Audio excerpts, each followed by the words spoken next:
நாம நினைக்கிற மாதிரி ஆண்டவர் நம்மளை உயர்த்த மாட்டார். அவர் நினைத்தபடி அவர் உயர்த்துகின்ற தேவனாக இருக்கின்றார். ஆகவே உங்களை அழைத்தவர் உண்மையுள்ளவர், அவர் அப்படியே செய்வார். பிரியமானவர்களே, 1 தெசலோனிக்கேயர் 5வது அதிகாரம் 24வது வசனத்திலே, உங்களை அழைக்கிறவர் உண்மையுள்ளவர், அவர் அப்படியே செய்வார். பிரியமானவர்களே, நம்மளை அழைக்கின்ற தேவன் ஒரு நோக்கத்திற்காக அழைக்கின்றார். He has a purpose in all our lives. அது ஏதோ ப்ரீச்சிங்காக, ஏதோ ஊழியம் செய்வதற்காக மாத்திரமல்ல, ஒரு காரியத்திற்காக உங்களை அழைத்து கொண்டிருக்கின்றார். அந்த அழைப்பின் சத்தத்தை கேட்டு நாம் ஆயத்தமாகி இருப்போமேயானால் அவர் உண்மையுள்ளவர். எதற்காக நம்மை அழைத்தாரோ அதை செய்வார். நம்முடைய வாழ்க்கையில் சில நேரங்களில் இது ஏன் நடக்குதுன்னே நமக்கு தெரியாது. ஆனால் அப்போ புரிந்து கொள்ள முடியாது. அது நடந்து முடிந்த பிறகு இதற்காகத்தான் ஆண்டவர் என்னை வனாந்தர வழியாக நடத்தி வந்தாரோ என்று சொல்லி நாம் உணர்ந்து கொள்ள முடியும். பிரியமானவர்களே, ஒரு அருமையான சகோதரர் நல்ல வேலையில் இருந்தார், நல்ல படிப்பு, அவருக்கு நல்ல சம்பாத்தியம் இருந்தது. ஆனால் அவருக்கு ஊழியம் செய்ய வேண்டும் என்கின்ற ஒரு தாகம் இருந்தது. அந்த தாகத்தின் நிமித்தமாக பல்வேறு இடங்களிலே சென்று நான் ஊழியம் செய்யணும்னு சொன்னார்.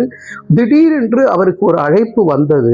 அந்த அழைப்பின் நிமித்தமாக அவர் எல்லாவற்றையும் விட்டு வேலையெல்லாம் விட்டுட்டு அதெல்லாம் சேர்த்து வச்சுட்டு அவர் ஊழியத்திற்காக போகிறார். ஆனால் போகின்ற இடத்திலே அவர் பணம் சம்பாதிக்க போகவில்லை, மனம் சம்பாதிக்க போனார். ஆனால் அவர் வாழ்க்கையிலே சேர்த்து வைத்ததெல்லாம் இழந்து விடுகின்றார். இழந்து விட்ட பிறகு அவர் யோசிக்கிறாரு, ஆண்டவரே, நான் உமக்காக ஊழியம் செஞ்சேன், இன்னைக்கு நான் சொந்த வீட்டில் இல்லை, வாடகை வீட்டில் இருக்கேன், உமக்காக நான் நின்றேன், ஆனால் இன்னைக்கு என்னுடைய நிலைமை இப்படி ஆயிடுச்சேன்னு நினைக்கும் போது அவர் அதற்காக ஜெபித்தார். ஜெபித்து கொண்டே இருக்கும்போது அழைத்தவர் உண்மையுள்ளவர். அவர் எதற்காக அழைத்தாரோ அது செய்வார்.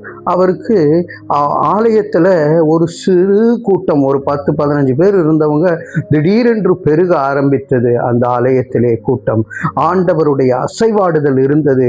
அவர் ஒரு பிரான்ச்சிலிருந்து 2-3 ஆலயங்களை அவர் நடத்த ஆரம்பித்தார். அவர் ஒரு பெரிய சுவிசேஷகராக கர்த்தர் நிறுத்தினார். எந்த இடத்துல அவர் குன்றி போய் அவமானப்பட்டு நின்னாரோ அதே இடத்துல தேவனுடைய ஊழியராக ஆண்டவர் உயர்த்தி நிறுத்த வைத்தார். பிரியமானவர்களே, நாம நினைக்கிற மாதிரி ஆண்டவர் நம்மளை உயர்த்த மாட்டார். அவர் நினைத்தபடி அவர் உயர்த்துகின்ற தேவனாக இருக்கின்றார். ஆகவே உங்களை அழைத்தவர் உண்மையுள்ளவர், அவர் அப்படியே செய்வார். இந்த ஒரு சத்தியத்தோடு தலைகளை தாழ்த்தி தேவனை நோக்கி பார்ப்போம். அன்பின் பரலோக பிதாவே, எங்கள் ஒவ்வொருவரையும் நீங்கள் அழைச்சிருக்கீங்க. ஆண்டவரே, எந்த நோக்கத்துக்காக நீங்கள் அழைத்தீர்களோ, பெயர் சொல்லி அழைத்தீரோ, அந்த நோக்கம் நிறைவேற எங்களை அர்ப்பணிக்கிறோம். நீர் காத்து கொள்ளும். இயேசுவின் மூலமே ஜெபிக்கிறோம் நல்ல பிதாவே. ஆமேன், ஆமேன்.